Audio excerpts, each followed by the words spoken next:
Ta-da! Okay, this is my very first video log, right? Is that what vlog means? I'm not really sure. I guess so. But I'm doing it with my crappy, first generation Android camera phone. So, excuse the quality. I'm hoping as things progress that we'll be able to do more. I can't even have this in selfie mode, so I hope I'm getting my face. I don't know. I don't have any editing software, so these first couple videos going to be a little, okay, so amateur, big time. But I just wanted to introduce myself. My name is Shannon, and this is my little girl, Zara. Isn't she cute? So cute. Hopefully the cuteness is in the frame. And we are in Zara's room. This is Zara's room. As you can see, it is really fun. Lots of fun things. There's, the changing table. There's a little mural. There's lots of murals in here. It's supposed to be, really fun and exciting. Ta-da! There's her crib. As you can see, we don't use it, but I'll get to that later because we're doing attachment parenting, and she sleeps with us. That's an owl. And if I can just pan around, there's the corner. And there's some other stuff, and I think we already saw that. Okay. There's a horsey. Hello, horsey. Got some books down there, stuff like that. So, my plan is to just vlog about our life and attachment parenting and all the different challenges and exciting cool things that come with that.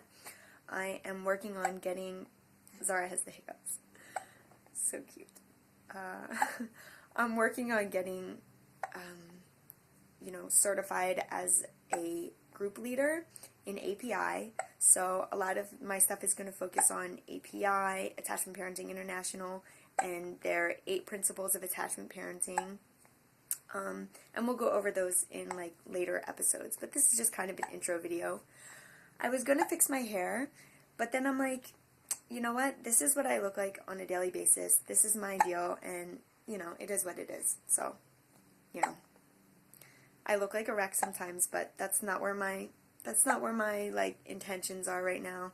I just try to give myself to the whole process of being a mom, and very new to me, Zara. There's Zara.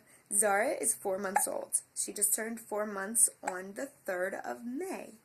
This is Cinco de Mayo. Yay! Happy Cinco de Mayo! My fiance, George, and I are getting married on June 7th. That's almost a month away, and I can't believe it. My mom, my amazing mom, has been our wedding coordinator, so I'll definitely try to do some vlogging the day of that. Very exciting, and it's going to be beautiful. It's going to be at Rosehip Barn in Thornton, PA, which is a shop that's owned by April Margera, and she and my mom do awesome work there, rehabbing furniture and just doing design or interior decorating stuff, and it's awesome. You should definitely check it out if you're ever in the area. So yeah, today is just a typical day. It's a Monday, and me and my cutie pie are sitting in her room, rocking and rolling, and getting ready to go for a walk. We have 2 doggies, Nadia and Luo. Nadia is a Borzoi, and Luo is a Chinese crested dog. And they're little buddies, and yeah, you'll get to meet them too. So I just wanted to introduce myself, and hopefully I can give people some tips. So I guess since I did pan over to that crib that's full of stuffed animals and clothing, I can kind of touch on that a little bit. One of the 8 principles is providing safe sleep, physically and emotionally. So what that entails, basically is API supports co-sleeping, but with some caveats. It's not recommended that someone who's not breastfeeding sleep with an infant or a newborn, just because breastfeeding puts you physically in tune with the baby more, because there are dangers with sharing a sleep service if you're not fully aware and cognizant. So if you're taking medications that make you drowsy or less than easy to rouse, then it's not recommended. If you're not breastfeeding, it's also not recommended. You can do a sidecar arrangement, and that's basically a sort of a special kind of crib that is adjacent to your mattress, and that way the baby's right there within easy reach. You can comfort them easily when they wake, but you're not physically sharing a sleep surface. Also, the sleep surface should be really firm, free of excess bedding and like overly abundant comforters and things. Most mothers that co-sleep with their babies tend to adopt a certain position where they're kind of curled up next to the baby and your legs are sort of tucked up underneath them, so that you're preventing them from sliding down too far under the blanket. It's also recommended you have as large a sleep surface as possible. Like some families that have really large families, which this sounds so cool, is they have futon mattresses just coating the floor. So basically the entire room becomes like a giant bed. But if you have like a traditional bed, king size mattress if you can. Just more comfort for everybody. Also, the baby should be on the side next to the mother rather than between mother and father. And it's also discouraged to have young siblings sharing a sleep surface with an infant or newborn, just because they're not as aware. Kids can sleep kind of fitfully. I know when I was a kid, my mom used to tell me how much I would like roll around and kick and do gymnastics at night. So a child isn't prepared to like be careful of the baby while they're sleeping, because they're sleeping and dreaming about cliff diving or whatever. So let's see, what else can I say about this? So yeah, it's just a great way to reconnect with your child, and it's totally reasonably safe. There's really not a lot of reliable evidence that it's unsafe if you practice just basic common sense kind of things. And so yeah, it was just, I have this beautiful crib. Let me just pan over to this beautiful crib again.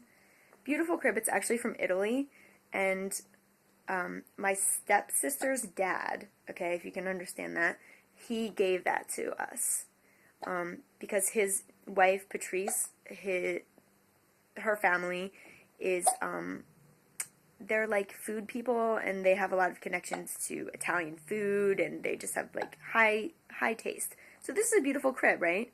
But it just did not feel right for me to have Zara sleeping in a totally different room than me. So we mostly kind of just hang out in the nursery, like to do stuff like this, like rocking and nursing and changing and stuff like that. Say hi, Zara. Hello. Hi. Yeah. So that's about it. Okay, so then like back to the sleeping thing. When a child gets older and they're ready to move to their own bed, which, you know, is different time frame for every kid.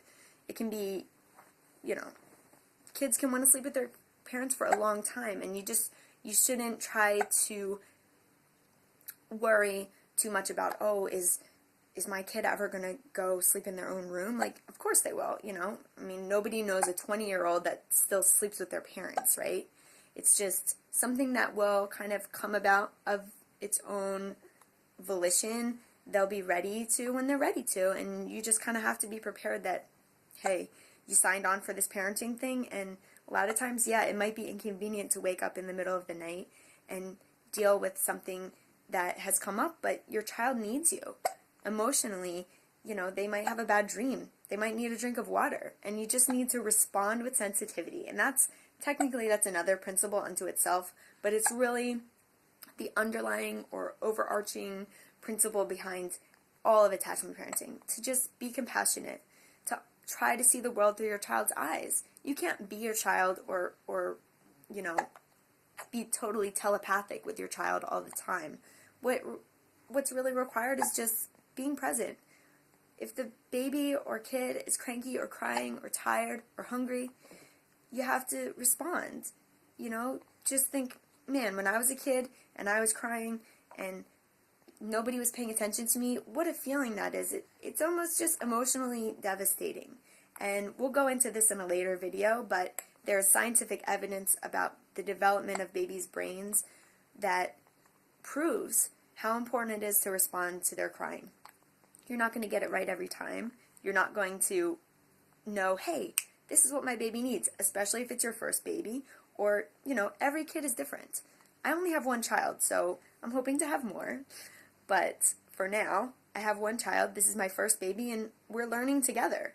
So, you know, we just give and take and do our best. That's all we can do. So, we'll see how it goes, and you'll be right along with me for the ride. And hopefully, it'll give somebody a good laugh or help them or something. And at least it'll give me something to do, because it's me and Zara all day here. George, my fiance, he is a machinist, so he works all day, and then he comes home, and he's an awesome dad. So you'll get to meet him too, and you'll get to meet the dogs.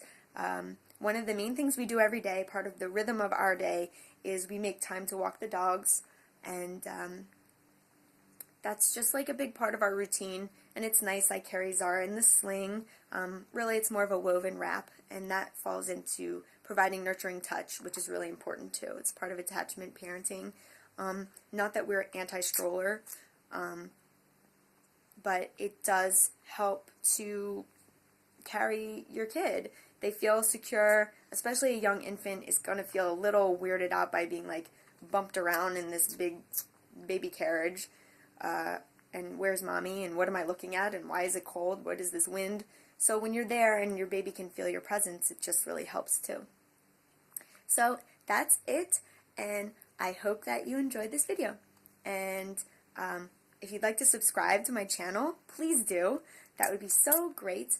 We have a lot of exciting stuff coming up, like the wedding, which is pretty much was all DIY. We didn't really have a real wedding coordinator. We just did everything ourselves.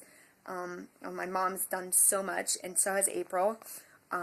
So that'll be fun to check out. And there's my baby. And yeah, and we're also thinking about moving out of our house. Our house is really tiny, which is great for us. We're not house people. We really would rather focus on just having fun as a family and not worrying about the house too much. But so we're thinking about moving onto a boat. So that's going to be a whole exciting thing too. Finding a boat, finding a slip, figuring out if that's going to work for us. So there's a lot of cool stuff coming up. Hopefully you'll stick around. Check it out with us. Okay, say bye-bye. I think Zara's just hanging out. She's starting to teeth right now, so that's a new exciting fun thing. Alright, well, we'll see you later. Bye.